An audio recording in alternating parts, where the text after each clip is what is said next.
Tiles ವಿಚಾರವಾಗಿ labour cost ಆಗಿರ್ಬೋದು, tiles cost ಆಗಿರ್ಬೋದು, ಅಥವಾ ಟೈಲ್ಸ್ಗೆ ಮೆಟೀರಿಯಲ್ಸ್ ಆಗಿರ್ಬೋದು, ಅಂದರೆ ಟೈಲ್ಸನ್ನು ಫಿಟ್ ಮಾಡೋದಕ್ಕೆ ಮೆಟೀರಿಯಲ್ಸ್ ಆಗಿರ್ಬೋದು, ಟೋಟಲ್ ಇನ್ಫಾರ್ಮೇಷನನ್ನು ಲಾಸ್ಟ್ ವಿಡಿಯೋದಲ್ಲಿ ಅಪ್ಲೋಡ್ ಮಾಡಿದ್ದೆ.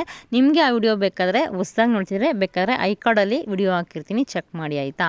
ಸೊ ಈ ವಿಡಿಯೋದಲ್ಲಿ ಬಂದುಬಿಟ್ಟು ಟೈಲ್ಸ್ ಹಾಕ್ಸೋವಾಗ ನಾವು ಯಾವ್ಯಾವೆಲ್ಲ ಅಂಶಗಳನ್ನು ನೆನಪಲ್ಲಿ ಇಟ್ಕೊಳ್ಬೇಕು ಅನ್ನೋದು ಈ ವಿಡಿಯೋದಲ್ಲಿ ಹೇಳ್ತೀನಿ. ಹಾಗಾಗಿ ವಿಡಿಯೋವನ್ನು ಸ್ಕಿಪ್ ಮಾಡಬೇಡಿ.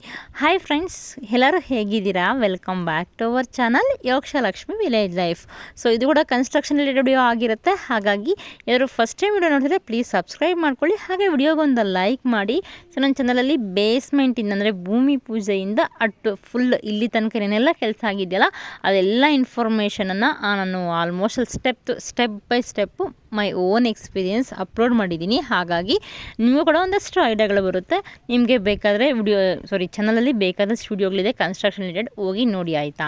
ಸೊ ಇಲ್ಲಿ ಏನು ನೋಡ್ತಿದ್ದೀರಾ, ಫಸ್ಟ್ ಸ್ಟಾರ್ಟಿಂಗಲ್ಲಿ ನಾವು ಅಂದರೆ ಆಲ್ಮೋಸ್ಟ್ ಅಲ್ಲಿ ಹಿಂದೂಸ್ ಎಲ್ಲನೂ ಒಂದು ಇರುತ್ತೆ, ಫೀಲಿಂಗ್ ಇರುತ್ತೆ, ನಾವು ಫಸ್ಟ್ ಆಗಿದ ತಕ್ಷಣ ದೇವ್ರ ಮನೆಗೆ ಹಾಕ್ಸ್ಬೇಕು ಅಂತ.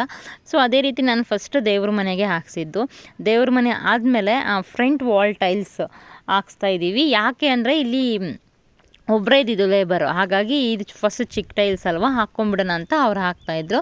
ರಿಯಲಿ ಹೇಳ್ತೀನಿ, ಇವ್ರು ವಾಲ್ ಟೈಲ್ಸ್ ತುಂಬ ಚೆನ್ನಾಗಿ ಮಾಡಿದರು ಆಯಿತಾ. ಆದರೆ ನೆಲಕ್ಕೆ ಬಂದರೆ ಸೊ ಇನ್ನೇನೆಲ್ಲ ಪಾಲ್ಟ್ ಮಾಡಿದ್ರು, ಏನೇನೆಲ್ಲ ಆಯಿತು ಅನ್ನೋದನ್ನು ನಾನು ಹೇಳ್ತೀನಿ ವಿಡಿಯೋದಲ್ಲಿ. ಆಲ್ಮೋಸ್ಟ್ ಇಲ್ಲೇನಾಯಿತು ಅಂದರೆ ಕನ್ಫರ್ಮ್ ಆಗಿ ಕೆಲಸ ಮಾಡೋರು, ಕರೆಕ್ಟಾಗಿ ಕೆಲಸ ಮಾಡೋಕ್ಕೆ ಬರುತ್ತೆ ಅನ್ನೋರು ಬಂದರೆ ಇಲ್ಲೇನು ಪ್ರಾಬ್ಲಮ್ ಇರಲ್ಲ. ಬಟ್ ಕೆಲವೊಂದು ಸಲ ಏನಾಗ್ಬಿಡುತ್ತೆ ಅಂದರೆ ಅರ್ಧಂಬರ್ಧ ಕೆಲಸ ಕಲ್ತಿರ್ತಾರಲ್ಲ, ಸೊ ಅವ್ರು ಬಂದ್ಬಿಟ್ಟು ಕೆಲಸ ಹಾಕೋದ್ರೆ ತುಂಬ ಕಷ್ಟ ಆಗಿಬಿಡುತ್ತೆ. ನಮ್ಮ ಮನೆ ವಿಚಾರದಲ್ಲಿ ಅದೇ ಥರನೇ ಆಯಿತು. ಆದರೆ ಬಂದವರೆಲ್ಲ ಅರ್ಧಂಬರ್ಧ ಅಂತಲ್ಲ, ಒಂದು ಹುಡುಗ ಬಂದಿದ್ದ, ಸೊ ಹುಡುಗಗೆ ಅಷ್ಟು ನೀಟಾಗಿ ಕೆಲಸ ಗೊತ್ತಿರಲಿಲ್ಲ. ಸುಮಾರು ಟೈಲ್ಸ್ ಪೀಸ್ಗಳು ಕೂಡ ನಾವು ವೇಸ್ಟ್ ಆಗೋಯಿತು. ಸೊ ಅದೊಂದು ಡಿಸಪಾಯಿಂಟ್ ಆಯ್ತಾಯ್ತಾ. ನಾವು ಟೈಲ್ಸ್ ಹಾಕ್ಸೋವಾಗ ನಾವು ಫಸ್ಟೇ ಅವ್ರಿಗೆ ಹೇಳಿಬಿಡಬೇಕು, ಏನಂತ ಅಂದರೆ ಟೈಲ್ಸ್ ಪೀಸ್ ಏನಾದರೂ ವೇಸ್ಟ್ ಆದರೆ ನಾವು ಕೊಡಬೇಕಾದ್ರೆ ಅಮೌಂಟ್ ಇಟ್ಕೊಂಡು ಕೊಡ್ತೀವಿ ಅಂತ ಹೇಳಿಬಿಟ್ರೆ ಮೇ ಬಿ ಅವರು ಒಂದು ಬೈದಿಂದ ಕೆಲಸ ಮಾಡ್ತಾರೆ ಅಂತ ಅನ್ಕೊತೀನಿ. ಅದೊಂದು ನೆನಪಲ್ಲಿ ಇಟ್ಕೊಬೇಕಾಗಿರೋ ಅಂಶ. ಮತ್ತು ಇನ್ನೊಂದೇನೆಂದರೆ ಟೈಲ್ಸಿಂದ ಟೈಲ್ಸ್ಗೆ ಸ್ವಲ್ಪ ಆಗಾಗೆ ಗ್ಯಾಪ್ ಕೊಟ್ಬಿಡ್ತಾರೆ. ಸೊ ಆ ಗ್ಯಾಪನ್ನು ಆದಷ್ಟು ಕಡಿಮೆ ಕೊಡಿ, ಗ್ಯಾಪ್ ಕೊಡಲೇಬಾರ್ದು. ಆ ಥರ ಗ್ಯಾಪ್ ಇಲ್ದಿರೋ ಥರ ನೀವು ನೋಡ್ಕೊಬೇಕಾಗತ್ತೆ. ಇದೊಂದು ಪಾಯಿಂಟು. ಮತ್ತು ಈ ಕಿಚನಲ್ಲಿ ಏನು ಮಾಡಿದ್ರು ಅಂದರೆ ನಾವು 2 ವಾಲ್ಗೆ 2x4 ಹಾಕ್ಸಿದ್ದು, ಇನ್ನೆರಡು ವಾಲ್ಗೆ ಬಂದುಬಿಟ್ಟು 1x1 ಬರುತ್ತಲ್ಲ, 1ಗೆ 1.5 ಬರುತ್ತಲ್ಲ, ಅದು ಹಾಕ್ಸಿದ್ದು. ಆ 1ಗೆ 1.5 ಹಾಕ್ಸಿದ್ದು ನೋಡೋದಕ್ಕೆ ತುಂಬ ಚೆನ್ನಾಗಿ ಕಾಣಿಸ್ತಾ ಇತ್ತು. ಆದರೆ 2x4 ಹಾಕಿದ್ದು ಒಂದು ಸ್ವಲ್ಪ ಚೆನ್ನಾಗಿ ಇಷ್ಟ ಆಗಲಿಲ್ಲ ಅನಿಸ್ತು. ಒಂದು ಸ್ವಲ್ಪ ಗ್ಯಾಪ್ ಬಿಟ್ಟರು, ಅದೊಂದು ಡಿಸಪಾಯಿಂಟ್ ಆಯಿತು ಆಯಿತಾ. ಆಮೇಲೆ ಟೈಲ್ಸ್ ಹಾಕಿದ್ದಾದ್ಮೇಲೆ ಅಂದರೆ ಇವತ್ತು ಫಾರ್ ಎಕ್ಸಾಂಪಲ್ ಇವತ್ತು ಟೈಲ್ಸ್ ಹಾಕ್ಸ್ತಿದ್ದೀವಿ ಅಂದರೆ ಅವತ್ತು ನೈಟ್ ಬಿಟ್ಬಿಟ್ಟು ನೆಕ್ಸ್ಟ್ ಮಾರ್ನಿಂಗ್ ಕ್ಯೂರಿಂಗ್ ಮಾಡಿಬಿಡ್ಬೇಕು, ಅಂದರೆ ನೀರು ಹಾಕ್ಬಿಡ್ಬೇಕು. ಎಷ್ಟು ನೀರು ಹಾಕ್ತೀವೋ ಈ ಟೈಲ್ಸ್ಗೆ ಅಷ್ಟು, ಇವಾಗ ನಾವು ಪ್ಲಾಸ್ಟ್ರಿಂಗ್ ಮಾಡಿಸಿದಾಗ ಹೇಗೆ ಕ್ಯೂರಿಂಗ್ ಮಾಡ್ತೀವಲ್ವಾ, ಅದೇ ಥರನೇ ಈ ಟೈಲ್ಸ್ ಹಾಕ್ಸೋವಾಗ ಕೂಡ ಕ್ಯೂರಿಂಗ್ ಮಾಡಬೇಕು. ನೀವು ನೋಡ್ತಿರ್ಬೋದು ಆಲ್ಮೋಸ್ಟ್ ಅಡುಗೆ ಮನೆ 1 ಡೇಗೆಲ್ಲ ಆಗೋಯಿತು. ಇನ್ನು ನೆಕ್ಸ್ಟ್ ಬಂದು ವಾಶ್ರೂಮು. ಸೊ ನಿಮಗೆಲ್ಲ ಗೊತ್ತು, ವಾಶ್ರೂಮಲ್ಲಿ ನಾನು 2 ಕಲರ್ ಹಾಕ್ಸಿದ್ದೀನಿ. 3 ಗೋಡೆಗೆ 1 ಕಲರ್ ಅದ, ಇನ್ನೊಂದು ಗೋಡೆಗೆ ಮಾತ್ರ ಇನ್ನು ಬೇರೆ ಕಲರ್, ಅಂದರೆ ಅದು ಒಂಥರ ಬ್ಲ್ಯಾಕ್ ಕಲರ್ ಬರುತ್ತೆ, ಬ್ಲ್ಯಾಕ್ ಮಿಕ್ಸ್ ಬ್ರೌನು. ಇದೆಲ್ಲ ಮ್ಯಾಟ್ ಫಿನಿಶ್ ಆಯಿತಾ. ಒಂದೇ ಒಂದು ಗೋಡೆಗೆ ಬಂದು ಗ್ಲಾಸ್ ಫಿನಿಶ್ ಮಾಡಿಸಿದ್ದು. ಸೊ ಅದು ಒಂದು ಏನಂದರೆ ಫ್ಯೂಚರ್ ಪ್ಲಾನ್ ಇಟ್ಕೊಂಡು ಮಿರರ್ಗೆ ಎಲ್ಲ ಡಾರ್ಕ್ ಕಲರ್ ಇದ್ದರೆ ಚೆನ್ನಾಗಿ ಕಾಣಿಸುತ್ತೆ ಅನ್ನೋ ಕಾರಣಕ್ಕೋಸ್ಕರ ಹಾಕ್ಸಿದ್ದು. ಮತ್ತು ಇನ್ನೊಂದೇನೆಂದರೆ ಇಲ್ಲಿ ವಾಲ್ಸ್ಗೆ ಮತ್ತು ಫ್ಲೋರಿಂಗಿಗೆ ಎಲ್ಲದಕ್ಕೂ ಎಫಾಕ್ಸಿ ಫಿಲ್ ಮಾಡಿಸ್ಬೇಕು ಅಂತ ಬಿಡಿಸಿದ್ವಿ. ಅದೇ ಪ್ರಕಾರನೇ ಅವ್ರು ಮಾಡಿದ್ರು. ಬಟ್ ಇಲ್ಲಿ ಕರೆಕ್ಟಾಗಿ ಟೈಲ್ಸು ಇದಕ್ಕೆ 3 ಬಾಕ್ಸ್ ಬೇಕಿತ್ತು. 3 ಬಾಕ್ಸ್ ತಂದಿದ್ರು, 2 ಬಾಕ್ಸ್ ತಂದಿದ್ರು. ಆದರೆ ಅವರು ಮುರಿದಾಕ್ಬಿಟ್ರು ಟೈಲ್ಸ್, ಅದೊಂದು ವೇಸ್ಟ್ ಆಯಿತು, ಮತ್ತೆ ಹೋಗಿ ತಂದಿದ್ದಾಯಿತು. ಸೊ ಈ ಥರ ಪ್ರಾಬ್ಲಮ್ಸ್ ಎಲ್ಲ ಆಗ್ತಿರುತ್ತೆ. ಹಾಗಾಗಿ ನಾವು ಮೊದಲೇ ಹೇಳ್ಬಿಡಿ, ಟೈಲ್ಸ್ ಏನಾದ್ರು ವೇಸ್ಟ್ ಮಾಡಿದ್ರೆ ನೀವೇ ಕೈಯಿಂದ ಹಾಕ್ಕೊಡ್ಬೇಕು ಅಂತ. ಅಂದರೆ ಹಾಕ್ಕೊಟ್ಟಿಲ್ಲ ಅಂದರೂ ಆ ಭಯ ಭಕ್ತಿಯಿಂದ ಕೆಲಸ ಮಾಡ್ತಾರೆ ಅಲ್ವಾ, ಇದು ನನ್ನ ಅಭಿಪ್ರಾಯ ಅಷ್ಟೇ. ಮತ್ತು ಕ್ಯೂರಿಂಗ್ ಮಾಡಬೇಕು. ಮತ್ತು ಇನ್ನೊಂದು ಮೋಸ್ಟ್ ಇಂಪಾರ್ಟೆಂಟ್ ಏನು ಅಂದರೆ ಆ ಸಿಮೆಂಟನ್ನು ಆದಷ್ಟು ಸ್ವಲ್ಪ ಜಾಸ್ತಿನೇ ಹಾಕ್ಸೋದಕ್ಕೆ, ಜಾಸ್ತಿ ಅಂದರೆ ಹಾಕೋದಕ್ಕಿಂತ ಸ್ವಲ್ಪ ಜಾಸ್ತಿ ಒಂದು 2-3 ಕಾರಣ ಎಕ್ಸ್ಟ್ರಾನೋ ಆ ಥರನೇ ಹಾಕ್ಸ್ಬೇಕು. ಯಾಕಂದರೆ ಸಿಮೆಂಟು ಎಷ್ಟು ಹಾಕಿದಷ್ಟು ಸ್ಟ್ರಾಂಗ್ ಆಗಿರುತ್ತೆ. ಜೊತೆಗೆ ಅಷ್ಟೇ ಕ್ಯೂರಿಂಗ್ ಮಾಡಿಸ್ಬೇಕು ಆಯಿತಾ. ಕ್ಯೂರಿಂಗ್ ಮಾಡಿಸಿಲ್ಲ ಅಂದರೆ ಟೈಲ್ಸ್ ಹಾಕ್ಸಿದ್ದು ವೇಸ್ಟ್ ಆಗುತ್ತೆ. ಮತ್ತು ಇನ್ನೊಂದೇನೆಂದರೆ ಟೈಲ್ಸ್ ಎಲ್ಲ ಹಾಕಿದ್ದಾದ್ಮೇಲೆ ಮತ್ತೆ ಸಡನ್ನಾಗಿ ನಡೆದ್ಬಿಟ್ರೆ ಏನಾಗ್ಬಿಡುತ್ತೆ, ಮತ್ತು ಟೊಳ್ಳು ಬಂದುಬಿಡುತ್ತೆ. ನಾವು ಸಡನ್ನಾಗಿ ನಡೆದು ಟೊಳ್ಳು ಬಂದು ಮತ್ತೆ ರೆಡಿ ಮಾಡಿಸಿದ್ದಾಯಿತು, ಪಾಪ ಅವ್ರಿಗೆ ಡಬಲ್ ಕೆಲಸ ಆಗುತ್ತೆ. ಹಾಗಾಗಿ ಟೈಲ್ಸ್ ಹಾಕಿದ್ಮೇಲೆ ಒಂದು ಮಿನಿಮಮ್ 4 to 5 ಇಯರ್ಸ್ ಅದ್ರ ಮೇಲೆ ಓಡಾಡಬೇಡಿ ಆಯಿತಾ. ಇವಾಗ ನೀವು ಏನು ನೋಡ್ತಿದ್ದೀರಾ ಹಾಲಲ್ಲಿ, ನಾನು ಲಾಸ್ಟ್ ವಿಡಿಯೋದಲ್ಲಿ ಹೇಳಿದ್ನಲ್ಲ, ನಮ್ಮದು ವಾಸ್ಕಲ್ ಸ್ವಲ್ಪ ಮೇಲಕ್ಕೆ ಇಟ್ಬಿಟ್ರು, ಹಾಗಾಗಿ ನೆಲ ಸ್ವಲ್ಪ ಮತ್ತೆ ಕಾಂಕ್ರೀಟಾಗಿ ಸೋಲಿಂಗ್ ಹಾಕಿ ಫಸ್ಟು ಬೇಸ್ಮೆಂಟಲ್ಲಿ ಸೋಲಿಂಗ್ ಹಾಕ್ತಾರಲ್ವ, ಅದು ಹಾಕಿದಾದ್ಮೇಲೆ ಮತ್ತೆ ಕಾಂಕ್ರೀಟ್ ಹೆಚ್ಚು ಕಮ್ಮಿ ಒಂದು 1 ಇಂಚು 1.5 ಇಂಚ್ ಹಾಕಿದ್ರು. ಮತ್ತು ಅದಾದಮೇಲೆ ಇದು ಲೈಕ್ ಟೈಲ್ಸ್ ಹಾಕೋದಕ್ಕೂ 3/4 ಇಂಚ್ ಎಕ್ಸ್ಟ್ರಾ ಆಯಿತು. ಸೊ ಅವ್ರಿಗೆ ಮತ್ತು ಲೇಬರ್ಸ್ಗೆಲ್ಲ ಕಷ್ಟ ಆಗುತ್ತೆ. ಜೊತೆಗೆ ಅದನ್ನ ಈಕ್ವಲ್ ಮಾಡ್ಕೊತೀವಲ್ವ, ಆವಾಗ ಅವ್ರು ಸ್ವಲ್ಪ ಕಷ್ಟ ಆಗುತ್ತೆ. ಇದೆಲ್ಲನೂ ಸ್ವಲ್ಪ ನಾವು ಏನಂತೀರ ವಾಸ್ಕಲ್ ಇಕ್ಸ್ತೀವಲ್ವ, ಆವಾಗಲೇ ಸ್ವಲ್ಪ ನೋಡಿಕೊಂಡು ಮಾಡಿಸ್ಬಿಡಬೇಕು ಆಯಿತಾ.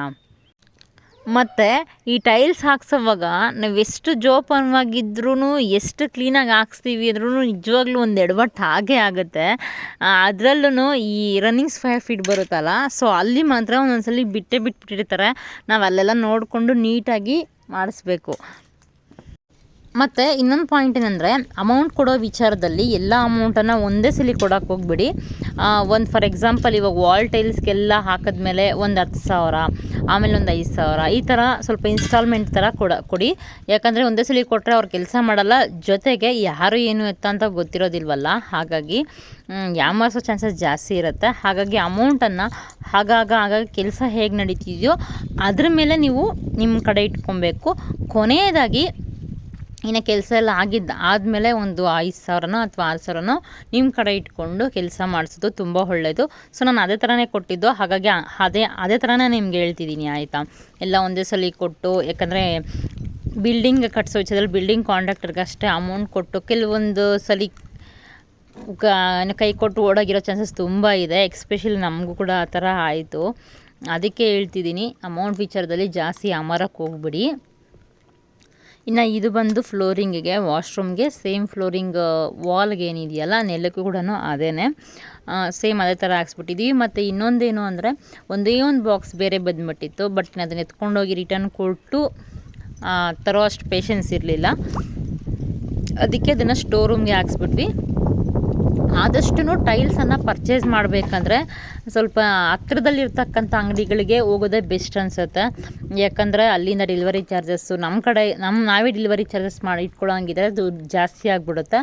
ಮತ್ತು ಇನ್ನೊಂದೇನು ಅಂದರೆ, ಬೇರೆ ಕಡೆ ಇಲ್ಲಿ ತೊಗೊಂಡಿರೋ ಟೈಲ್ಸು ಬೇರೆ ಅಂಗಡಿಗಳಲ್ಲಿ ಡಿಸೈನ್ ಸಿಕ್ಕೋದಿಲ್ಲ. ಹಾಗಾಗಿ ಸ್ವಲ್ಪ ಹತ್ರ ಇರೋ ಅಂಗಡಿಯಲ್ಲೇ ತೊಗೊಳ್ಳೋದು ಬೆಸ್ಟ್ ಅನಿಸುತ್ತೆ. ಯಾಕಂದರೆ ನಾವು ಫಸ್ಟು ಮುಳುಬಾಗಿಲಿಗೆ ಅಂತ ಪ್ಲ್ಯಾನ್ ಮಾಡ್ಕೊಂಡಿದ್ವಿ. ಅಂದರೆ ಸುಮಾರು ಇಲ್ಲಿಂದ ಒಂದು 60 ಕಿಲೋಮೀಟ್ರ್ ದೂರ ಇದೆ, ಅಲ್ಲಿಗೆ ಅಂದ್ಕೊಂಡಿದ್ವಿ. ಬಟ್ ಅಲ್ಲಿಗೆ ಹೋಗಿ ಅಲ್ಲಿಂದ ತಗೊಬಂದು ಮತ್ತೆ ಶಾರ್ಟೇಜ್ ಆದರೆ ಮತ್ತೆ ಹೋಗೋದು, ರಿಟರ್ನ್ ಕೊಡೋದು, ಇದೆಲ್ಲ ತುಂಬ ಹಿಂಸೆ ಅನಿಸುತ್ತೆ ಆಯಿತಾ. ಅದಕ್ಕೆ ಟೈಲ್ಸನ್ನು ಆದಷ್ಟು ಹತ್ರದ ಅಂಗಡಿಗಳಲ್ಲಿ ಪರ್ಚೇಸ್ ಮಾಡೋದು ತುಂಬ ಒಳ್ಳೆಯದು. ಇದು ನನ್ನ ಅನಿಸಿಕೆ. ಮತ್ತು ಟೊಳ್ಳು ಬರುತ್ತಲ್ಲ, ಆ ಟೈಲ್ಸನ್ನು ಒಂದ್ಸಲಿ ನಡೀರಿ, ನೆಕ್ಸ್ಟ್ ಡೇ ನಡೆದು ನೋಡಿ ಚೆಕ್ ಮಾಡಿಸಿ ಹಾಕ್ಸ್ಬೇಕು.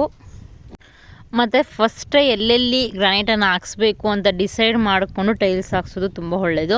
ಮತ್ತು ಒಂದ್ಸಲ ಹಾಕಿದ್ಮೇಲೆ ಮತ್ತೆ ಅದು ಕಿತ್ತರೆ ಟೈಲ್ಸ್ ಎಲ್ಲ ಒಡೆದೋಗುತ್ತೆ. ಹಾಗಾಗಿ ಗ್ರಾನೈಟನ್ನು ಎಲ್ಲಿ ಹಾಕ್ಸ್ಬೇಕು ಮತ್ತು ಯಾವ ಕಾರ್ನರಲ್ಲಿ ಬರಬೇಕು ಏನು ಅಂತ ಡಿಸೈಡ್ ಮಾಡಿಕೊಂಡು ಆಮೇಲೆ ಟೈಲ್ಸನ್ನು ಹಾಕ್ಸ್ಬೇಕಾಗತ್ತೆ ಆಯಿತಾ. ಮತ್ತು ಈ ಟೈಲ್ಸ್ ಮೇಸ್ತ್ರಿಗಳೆಲ್ಲ ಏನು ಮಾಡ್ತಾರೆ ಗೊತ್ತಾ, ನಾನು ಆಗಲೇ ಹೇಳ್ದಂಗೆ ಸ್ಟಾರ್ಟಿಂಗಲ್ಲಿ ಅರ್ಧಂಬರ್ಧ ಕೆಲಸ ಕಲ್ತಿರೋನೆಲ್ಲ ಕರ್ಕೊಬಂದುಬಿಡ್ತಾರೆ. ಸೊ ಆವಾಗ ಏನಾಗುತ್ತೆ, ಎಷ್ಟು ಚೆನ್ನಾಗಿರೋ ಟೈಲ್ಸನ್ನು ತಗೊಬಂದ್ರೂ ಸಹ ಆ ಟೈಲ್ಸು ನೀಟಾಗಿ ಹಾಕೋದಿಲ್ಲ. ಅದೊಂದು ಜಾಸ್ತಿ ಡಿಸಪಾಯಿಂಟ್ ಆಗಿಬಿಡುತ್ತೆ.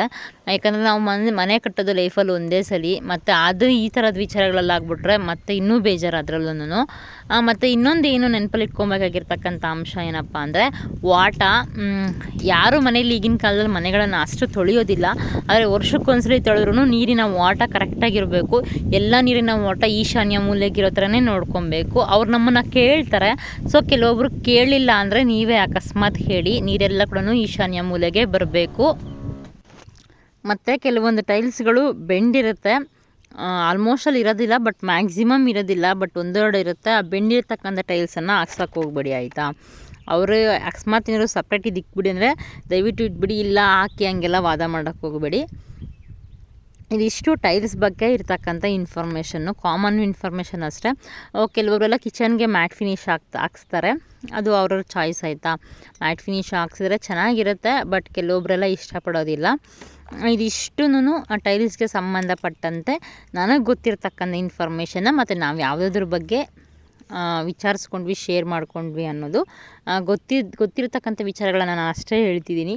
ಇದ್ರ ಮೇಲೆ ಏನಾದರೂ ಗೊತ್ತಿದ್ರೆ ನೀವೇ ನನಗೆ ಹೇಳಬೇಕು. ಮತ್ತು ಎಲ್ಲೂ ಕೂಡ ಟೈಲ್ಸ್ ಹಾಕಿದ್ದಾದ್ಮೇಲೆ ಎಲ್ಲೂ ಒಂದೇ ಒಂದು ಚೂರು ಲೈಕ್ ಸೂಜಿ ಇಡೋ ಜಾಗ ಅಷ್ಟು ಕೂಡ ಎಲ್ಲೂ ಗ್ಯಾಪ್ ಬಿಡಬಾರ್ದು. ಎಲ್ಲ ಕಡೆಯೂ ನೀಟಾಗಿ ವೈಟ್ ಸಿಮೆಂಟ್ ಅಂದರೆ ಗ್ರೌಟ್ ಪೌಡರ್ ಇರ್ತಾರಲ್ಲ ಅದನ್ನೆಲ್ಲ ನೀಟಾಗಿ ಫಿಲ್ ಮಾಡಿಸ್ಬೇಕು.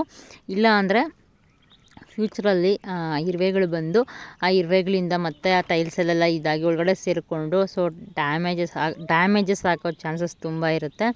ಹಾಗಾಗಿ ಟೈಲ್ಸನ್ನು ಹಾಕ್ಸಿದ್ದಾದಮೇಲೆ ಈ ಎಫಾಕ್ಸಿ ಫಿಲ್ ಮಾಡಿಸೋದು ಮತ್ತು ವೈಟ್ ಸಿಮೆಂಟ್ ಹಾಕ್ಸೋದು ಫಿಲ್ ಮಾಡಿಸೋದು ತುಂಬ ಇಂಪಾರ್ಟೆಂಟ್ ಆಗುತ್ತೆ. ಜೊತೆಗೆ ಕ್ಲೀನ್ ಮಾಡಿದಾಗ ಕೆಲವೊಂದು ಕಡೆ ನಮ್ಮ ಮನೇಲಾದರೂ ತುಂಬ ಕಡೆ ಬಿಟ್ಬಿಟ್ಟಿದ್ರು, ಮತ್ತು ಗೃಹ ಪ್ರವೇಶ ಆದಮೇಲೆ ನಾವೇ ಫಿಲ್ ಮಾಡ್ಕೊಂಡ್ವಿ. ಸೊ ಆಗೋದಕ್ಕೆ ನಿಧಾನ ಆದರೂ ಪರವಾಗಿಲ್ಲ, ನೀಟಾಗಿ ನೋಡ್ಬಿಟ್ಟು ಅವ್ರ ಕೈಯಲ್ಲೇ ಫಿಲ್ ಮಾಡಿಸ್ಕೊಳ್ಳಿ. ಯಾಕಂದರೆ ಇದು ನನಗಾಗಿತ್ತಲ್ವ ಅನುಭವ, ಅದಕ್ಕೆ ನಿಮ್ಗೆ ಹೇಳ್ತಿದ್ದೀನಿ. ಇದಿಷ್ಟು ಟೈಲ್ಸ್ ಬಗ್ಗೆ ಇರ್ತಕ್ಕಂಥ ಇನ್ಫಾರ್ಮೇಷನ್ನು.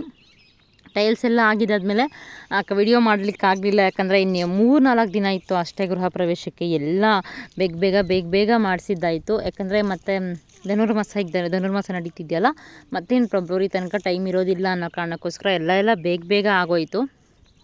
ಅದಕ್ಕೆ ಬೇಗ ಆಗಿದ್ದರಿಂದ ಯಾವುದು ಕರೆಕ್ಟಾಗಿ ವಿಡಿಯೋ ಮಾಡ್ಕೊಳ್ಳೋಕ್ಕಾಗಲಿಲ್ಲ. ನನಗೆ ಒಂದು ಹೆಂಪ್ಟಿ ಹೋಮ್ ಟೂರ್ ಮಾಡಬೇಕು ಅನ್ನೋ ಆಸೆನೇ ಇತ್ತು, ಬಟ್ ಅದು ಆಗಲಿಲ್ಲ. ಇದು ನೀವು ನೋಡ್ತಿದ್ದೀರಲ್ಲ ಎಂಟ್ರೆನ್ಸಲ್ಲಿ ಹಾಲ್ಗೆ ಕಿಚನಿಂದ ಹಾಲಿಂದ ಕಿಚನ್ಗೆ ಹೋಗೋದು ಮತ್ತು ರೂಮ್ಗೆ ಹೋಗೋದು, ಅಲ್ಲಿ ವುಡನ್ ಫಿನಿಶ್ ಬರುತ್ತಲ್ವ ಆ ಥರ ಟೈಲ್ಸನ್ನು ಅಂಟಿಸಿದ್ದೀವಿ. ಸೊ ಇದೆಲ್ಲ ಫಿನಿಶಿಂಗ್ ಆದಮೇಲೆ ಸೂಪರಾಗಿ ಕಾಣಿಸಿದೆ. ಆಲ್ಮೋಸ್ಟ್ ಅಲ್ಲಿ ಮನೆಗೆ ಬಂದವರೆಲ್ಲನೂ ಹುಡ್ಡ ಅದು ಅಂತ ಕೇಳ್ತಾಯಿದ್ರು, ಅಷ್ಟು ಚೆನ್ನಾಗಿತ್ತು ಫಿನಿಶಿಂಗ್ ವೈಸ್. ಅದು ಮಾತ್ರ ತುಂಬ ಚೆನ್ನಾಗಿ ಬಂತು. ಇನ್ನು ಫ್ರಂಟ್ ಮೈನ್ ಡೋರ್ ಏನಿದೆಯಲ್ಲ ಅಲ್ಲಿ ಫಸ್ಟ್ ನಾವು ತ್ರೀ ಸ್ಟೆಪ್ಸನ್ನು ಇಕ್ಸಿದ್ದು, ಬಟ್ ಲೆವೆಲ್ ನೋಡ್ಕೊಳ್ಳೋಕೆ ಹೋದ್ರೆ ಅದು 3 ಸ್ಟೆಪ್ಸ್ ಬರ್ತಾ ಇರಲಿಲ್ಲ. ಕೊನೆಗೆ ಅದರಲ್ಲಿ ಒಂದು ಸ್ಟೆಪ್ಪನ್ನು ಒಡೆದು ಮತ್ತು ಇನ್ನೆರಡು ಸ್ಟೆಪ್ ಇಡಬಾರ್ದು, ವಾಸ್ತು ಪ್ರಕಾರ 2 ಸ್ಟೆಪ್ ಇಡಬಾರ್ದಂತೆ. ಮತ್ತು ಸ್ವಲ್ಪ ಗೂಗಲಲ್ಲೆಲ್ಲ ಸರ್ಚ್ ಮಾಡಿ ಮತ್ತು ಬೇರೆಯವ್ರನ್ನೆಲ್ಲ ತಿಳ್ಕೊಂಡು ಕೇಳಿ ಕೊನೆಗೆ ಒಂದೇ ಸ್ಟೆಪ್ಪನ್ನು ಮಾಡಿಸಿದ್ದೀನಿ. ಅಂದರೆ 2 ಸ್ಟೆಪ್ ಏನಿತ್ತಲ್ಲ ಅದರ ಈಕ್ವಲಾಗಿ ಒಂದೇ ಸ್ಟೆಪ್ ಮಾಡಿಸಿದ್ದೀವಿ, ಆಯಿತಾ. ಅದು ಯಾಕೆ ಅಂದರೆ ಯಾವಾಗೂ ಅಷ್ಟೇ ಬೆಸ ಸಂಖ್ಯೆಯಲ್ಲೇ ಇರಬೇಕಂತ ಸ್ಟೆಪ್ಸು. ಇವನ್ ನಾವು ಮೆಟ್ಲತ್ತಿದ್ದೀವಲ್ಲ ಮನೆ ಮೇಲೆ ಕೆಳಗಡೆಯಿಂದ ಮೇಲೆಗೆ, ಅದು ಕೂಡ ಬೆಸ ಸಂಖ್ಯೆಯಲ್ಲಿ ಇರಬೇಕು ಅಂತ ಹೇಳ್ತಾರೆ. ಇನ್ನು ಕೆಲವರು ತುಂಬ ಬುದ್ಧಿವಂತರು ಏನು ಹೇಳ್ತಾರೆ, ಸಮ ಸಂಖ್ಯೆಯಲ್ಲಿರಬೇಕು ಫ್ರಂಟ್ ಮೆಟ್ಲು ಅಂತ ಹೇಳ್ತಾರೆ. ಬಟ್ ಫ್ರಂಟ್ ಮೆಟ್ಲು ಸಮ ಸಂಖ್ಯೆಗೆ ಹೋದರೆ ಅದು ನಷ್ಟ ಆಗುತ್ತೆ, ಅದಕ್ಕೋಸ್ಕರ ಬೇಡ ಅಂತಲೂ ಹೇಳ್ತಾರೆ. ಇದಿಷ್ಟು ಟೈಲ್ಸ್ ಬಗ್ಗೆ ಇನ್ಫಾರ್ಮೇಷನ್. ಸೊ ನಿಮ್ಗೆ ಏನಾದರೂ ಡೌಟ್ಸ್ ಇದ್ದರೆ ಕಮೆಂಟ್ ಮಾಡಿ, ರಿಪ್ಲೈ ಕೊಡ್ತೀನಿ. ನೆಕ್ಸ್ಟ್ ವಿಡಿಯೋದಲ್ಲಿ ಮತ್ತೆ ಸಿಗ್ತೀನಿ. ಎಲ್ಲರಿಗೂ ಒಳ್ಳೆಯದಾಗಲಿ. By, take care.